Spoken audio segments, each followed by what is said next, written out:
Hello friends, welcome to my channel. आज हम लोग इस वीडियो में दिसंबर 2018 में सीटेट में पेपर सेकंड में जितने भी सिविक्स के क्वेश्चंस आए हैं वो सभी क्वेश्चंस जो हैं वो इस वीडियो में देखेंगे। तो वीडियो जो है वो बहुत ही ज़्यादा यूज़फुल है। पूरी वीडियो प्लीज़ ध्यान से देखिएगा।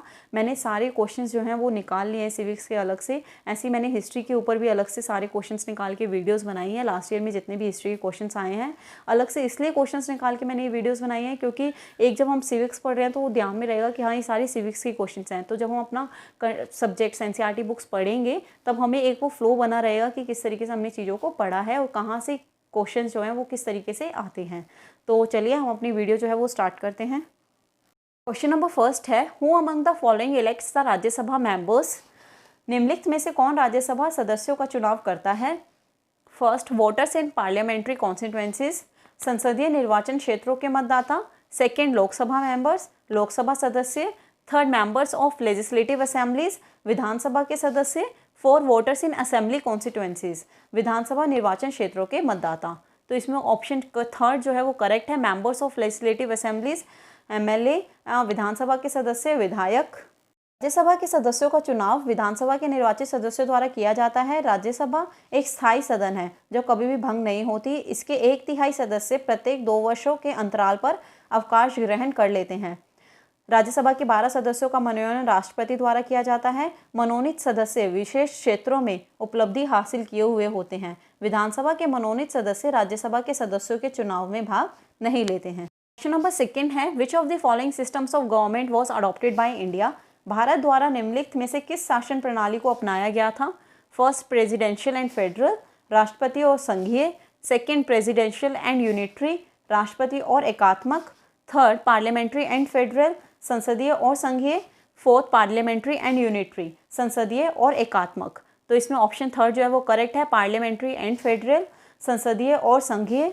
द्वारा संसदीय और संघीय शासन प्रणाली को अपनाया गया है। भारत द्वारा संसदीय प्रणाली को ब्रिटिश संविधान से लिया गया है। इसके अंतर्गत निम्न सदन लोकसभा के सदस्यों का निर्वाचन प्रत्यक्ष रूप से वयस्क मताधिकार द्वारा किया जाता है। संघीय शासन व्यवस्था के अंतर्गत केंद्र एवं राज्यों के बीच शक्तियों का समान रूप से विभाजन किया जाता है। संघीय प्रणाली के अंतर्गत संविधान की सर्वोच्चता को स्वीकार किया जाता है। नेक्स्ट क्वेश्चन देखते हैं। Question number third, how many parliamentary constituencies are reserve for the schedule caste. अनुसूचित जातियों के लिए कितने संसदीय निर्वाचन क्षेत्र आरक्षित हैं। First 84, second 47, third 74 and fourth 48। तो इसमें ऑप्शन वन जो है वो करेक्ट है, 84 अनुसूचित जनजातियों के लिए संसदीय निर्वाचन क्षेत्र जो हैं वो आरक्षित हैं। जबकि अनुसूचित जनजातियों के लिए कुल 47 सीटें आरक्षित हैं।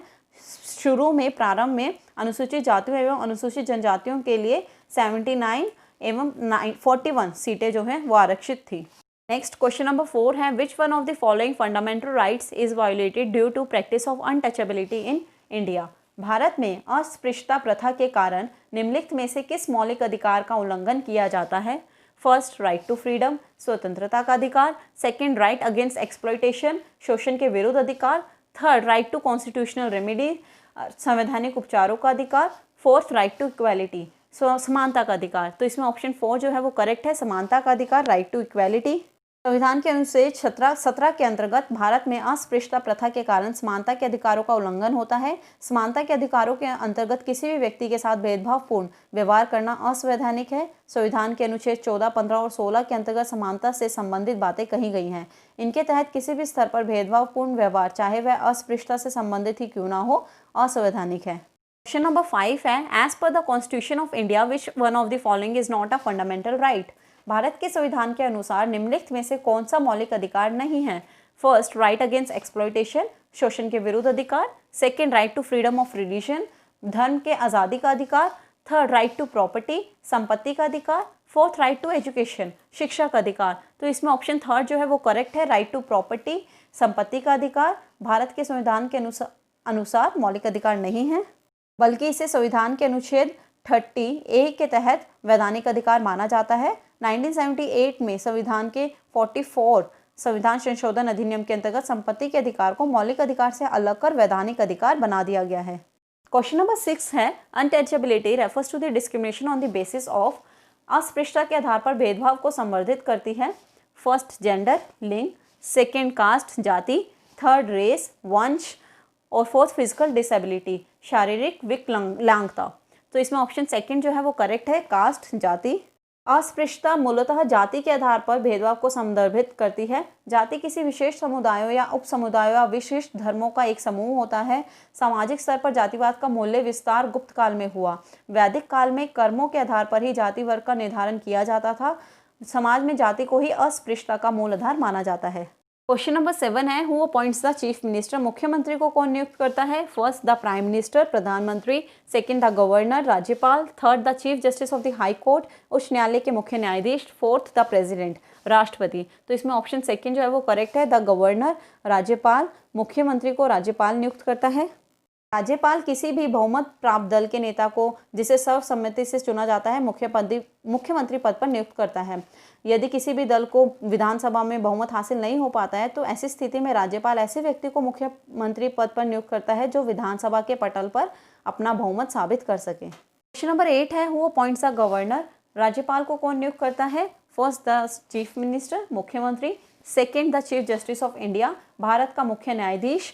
थर्ड द प्रेसिडेंट, राष्ट्रपति। And fourth the prime minister, प्रधानमंत्री। तो इसमें ऑप्शन थर्ड जो है वो करेक्ट है, द प्रेसिडेंट। राष्ट्रपति जो है वो राज्यपाल को नियुक्त करता है। केंद्र सरकार की अनुशंसा पर राज्यों में राज्यपाल की नियुक्ति राष्ट्रपति द्वारा की जाती है। राज्यपाल का पद प्रसाद पर्यंत पद पर माना जाता है, अर्थात राष्ट्रपति जब चाहे राज्यपाल को पद से हटा सकता है या उसका स्थानांतरण कर सकता है। संवैधानिक रूप से राज्यपाल का कार्यकाल 5 वर्ष निर्धारित है, परंतु इससे पहले भी उसे हर पद से हटाया जा सकता है। नेक्स्ट क्वेश्चन नंबर 9 है, who elects the prime minister? प्रधानमंत्री का चुनाव कौन करता है? फर्स्ट द चीफ मिनिस्टर, मुख्यमंत्री। सेकंड एमपीज, सांसद। थर्ड एमपीज और एमएलए, सांसद और विधायक। Fourth the council of ministers, मंत्रियों के परिषद। तो इसमें ऑप्शन सेकंड जो है वो करेक्ट है, एमपीज, सांसद के जो सदस्य होते हैं वो ही प्रधानमंत्री का चुनाव करते हैं। संसदीय प्रणाली में प्रधानमंत्री का चुनाव लोकसभा के निर्वाचित सदस्यों अर्थात सांसदों द्वारा किया जाता है। प्रधानमंत्री पद पर नियुक्त होने वाला व्यक्ति संसद के किसी भी सदन का सदस्य हो सकता है, परंतु निम्न सदन लोकसभा में उसे पूर्ण बहुमत प्राप्त होना आवश्यक है। प्रधानमंत्री अपने पद पर तभी तक विराजमान रहता है जब तक उसे लोकसभा में बहुमत हासिल रहता है। क्वेश्चन नंबर 10 है, who among the following is called the first citizen of India? निम्नलिखित में से किसको भारत का पहला नागरिक कहा जाता है? फर्स्ट द होम मिनिस्टर, गृह मंत्री। सेकंड द प्रेसिडेंट, राष्ट्रपति। थर्ड द प्राइम मिनिस्टर, प्रधानमंत्री। And fourth the chief justice of India, Bharat का मुख्य न्यायाधीश। तो इसमें ऑप्शन सेकंड जो है वो करेक्ट है, द प्रेसिडेंट। राष्ट्रपति को भारत का पहला नागरिक कहा जाता है। भारत के राष्ट्रपति को भारत का पहला नागरिक एवं उपराष्ट्रपति को दूसरा नागरिक कहा जाता है। वहीं राज्यों के संदर्भ में राज्य के राज्यपाल को राज्य का पहला नागरिक माना जाता है। राष्ट्रपति एवं राज्यपाल दोनों संवैधानिक रूप से कार्यपालिका प्रमुख होते हैं। इन्हें संसद और विधानसभा का प्रमुख अंग भी माना जाता है। नेक्स्ट क्वेश्चन नंबर 11 है, who among the following is called the first citizen of a state in India? निम्नलिखित में से किसको भारत में राज्य का पहला नागरिक कहा जाता है?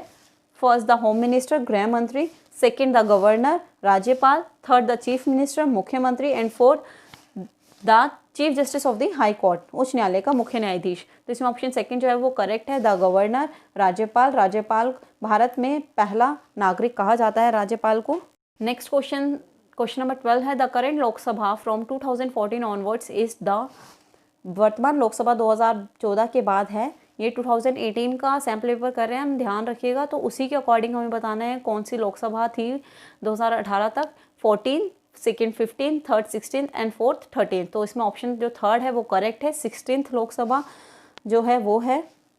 वर्तमान समय में 17th लोकसभा है। जो ये 16th लोकसभा है ये 2019 में मई में फिनिश हो गई है। क्वेश्चन नंबर 13 है, which of the following is not mention in the constitution of India? Bharat के संविधान में निम्नलिखित में से किसका उल्लेख नहीं किया गया है? First the structure of the government, सरकार का ढांचा। Second names of political parties, राजनीतिक दलों के नाम।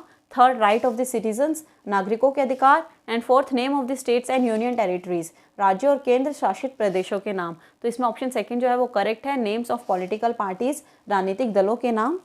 संसदीय लोकतांत्रिक प्रणाली में राजनीतिक दलों का विशेष महत्व होता है, परंतु भारत के संविधान में राजनीतिक दलों के नाम का उल्लेख नहीं किया गया है।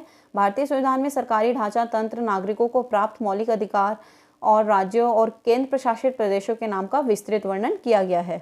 नेक्स्ट क्वेश्चन नंबर 14 है, who nominates members to the Rajya Sabha? Rajya Sabha में सदस्यों को कौन नामांकित करता है?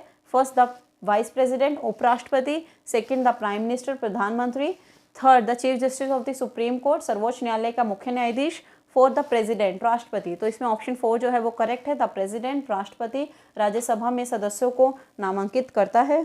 संविधान के अनुच्छेद 80 पार्ट 2 में और चौथी अनुसूची के अंतर्गत राज्यसभा में सदस्यों को राष्ट्रपति द्वारा नामांकित किया जाता है। राष्ट्रपति द्वारा कुल 12 ऐसे व्यक्तियों का नामांकित किया जाता है जो विशिष्ट क्षेत्रों में विशेष उपलब्धि हासिल किए हुए हों।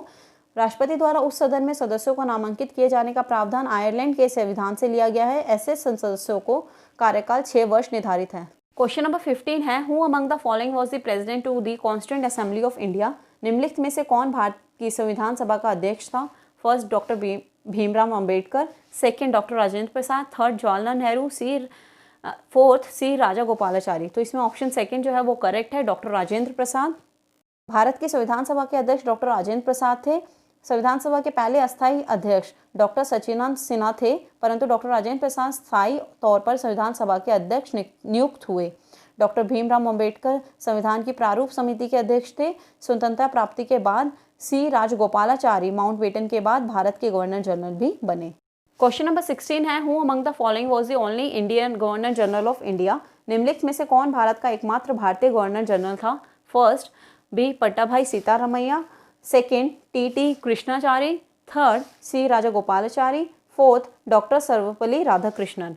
तो इसमें जो थर्ड ऑप्शन है वो करेक्ट है, सी राजागोपालाचारी। सी राजागोपालाचारी पहले ऐसे एकमात्र भारतीय हैं जो स्वतंत्र भारत के पहले गवर्नर जनरल माउंटबेटन के निधन के बाद इस पद पर विराजमान हुए। वे इस पद को धारण करने वाले पहले और अंतिम भारतीय थे। गणतंत्र लागू होने के बाद यह पद अपने आप ही समाप्त हो गया। डॉक्टर सर्वपल्ली राधाकृष्णन 2 बार उपराष्ट्रपति और भारत के दूसरे राष्ट्रपति बने। टी कृष्णाचारी संविधान सभा के सदस्य के रूप में शामिल हुए। क्वेश्चन नंबर 17 है, when was the constitution of India adopted. Bharat का संविधान कब अपनाया गया था? First 26 November 1947, second 26 November 1949, third 26 January 1950 and fourth 15 अगस्त 1947। तो इसमें जो ऑप्शन सेकंड है वो करेक्ट है, 26 नवंबर 1949। भारत के संविधान को 26 नवंबर 1939 में अपनाया गया था, परंतु इसे पूर्ण रूप से 26 जनवरी 1950 को लागू किया गया। भारत में पहला स्वाधीनता दिवस 26 जनवरी 1930 को मनाया गया था। नेक्स्ट क्वेश्चन नंबर 18 है, who among the following placed a decisive role in integrating the princely state of India. निम्नलिखित में से किसने भारत की रियासतों को एकीकृत करने में निर्णायक भूमिका निभाई थी? First Sardar Vallabhbhai Patel, second doctor BR Ambedkar, third C Rajagopalachari, fourth Jawaharlal Nehru. तो इसमें ऑप्शन फर्स्ट जो है वो करेक्ट है, सरदार वल्लभ भाई पटेल ने निभाई थी। भारत में रियासतों को एकीकृत करने में सरदार वल्लभ भाई पटेल ने निर्णायक भूमिका निभाई थी। स्वतंत्रता के समय भारत में कुल 565 देशी रियासतें थीं जो पूरी तरह स्वतंत्र थी। नेक्स्ट क्वेश्चन नंबर 19 है, which of the following deal with the matters in the concurrent list of the constitution of India. निम्नलिखित में से कौन भारत के संविधान के समवर्ती सूची के मामलों में कार्य करता है? First state governments and local government bodies, राज्य सरकारें और स्थानीय सरकारी निकाय, सेकेंड यूनियन टेरिटरीज, केंद्र शासित प्रदेश, थर्ड लोकल गवर्नमेंट बॉडीज, स्थानीय सरकारी निकाय, fourth union government and state governments, केंद्र सरकार और राज्य सरकारें। तो इसमें ऑप्शन जो 4 है वो करेक्ट है, union government and state governments, केंद्र सरकार और राज्य सरकारें। भारत के संविधान की समवर्ती सूची के मामलों में केंद्र सरकार और राज्य सरकारें कार्य करती हैं, अर्थात समवर्ती सूची में शामिल विषयों पर केंद्रीय संसद एवं राज्यों की विधानसभा दोनों कानून का निर्माण कर सकते हैं। नेक्स्ट क्वेश्चन नंबर 20 है, who among the following was the chairman of the drafting committee in the constituent assembly of India. निम्नलिखित में से कौन भारत की संविधान सभा में मसौदा समिति के अध्यक्ष थे? First doctor Bhimrao Ambedkar, second doctor Rajendra Prasad, third Jawaharlal Nehru and fourth C Rajagopalachari. तो इसमें ऑप्शन फर्स्ट जो है वो करेक्ट है, डॉक्टर भीमराव अंबेडकर। संविधान सभा का गठन जुलाई 1946 में किया गया था। BN राव द्वारा पेश किए गए संविधान के प्रारूप पर विचार विमर्श करते हुए संविधान सभा द्वारा 29 अगस्त 1947 को एक संकल्प पारित करके प्रारूप समिति का गठन किया गया तथा इसके अध्यक्ष के रूप में डॉक्टर भीमराव अंबेडकर को चुना गया। प्रारूप समिति के सदस्यों में N गोपालस्वामी अयंगर, अलादी कृष्णा स्वामी अय्यर, कन्हैया लाल, मानकीलाल मुंशी, सैयद मोहम्मद साउदुल्ला, N माधव राय एवं DP खेतान, निधन के बाद TT कृष्णाचारी भी शामिल थे। तो यहीं पे हमारी वीडियो फिनिश होती है। अगर आप लोगों को कोई भी डाउट है तो आप कमेंट सेक्शन में नीचे पूछ सकते हैं। Thank you so much and all the best.